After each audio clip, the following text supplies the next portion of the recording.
been getting into some New Age bullshit lately.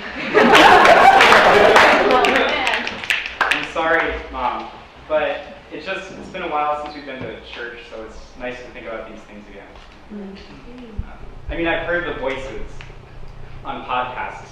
I listen to a lot of podcasts. It's like I'm mute and full of the word. On this cheap flight to Chicago in August, everyone was with their scripture. There was this woman in 22E. She folded in her hands the collected sermons of a Texan preacher on the border, and everyone else were Orthodox Jews with their eyes closed. There was turbulence, and the seatbelt light was flashing, but this pressure chamber pressed our heads clean. And then this wind knocked us left, and all at once 170 people remembered that they were flying. The guru Deepak Chopra was whispering in my ear that the universe was a reflection of the human mind, was a reflection of the universe, and everything was everything else in miniature. The meeting host laughed and laughed because he didn't get any of it. I was so sure right then that we were going to fall, like, right into the land and through it like water. I was convinced. Had like 5 minutes to find my religion.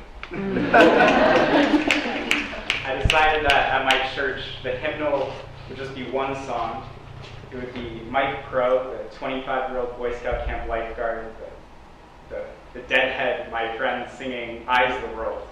It would just be this one line over and over and grooving.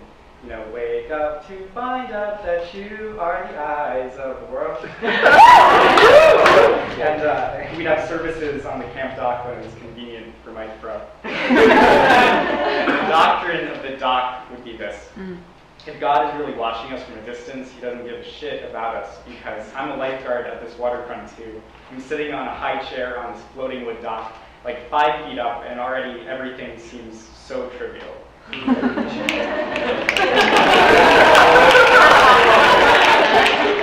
the snapping turtle is so small. And around picnic tables, dealing poker hands to 13-year-olds, I'll tell the parable of Deepak Chopra and Michael Jackson.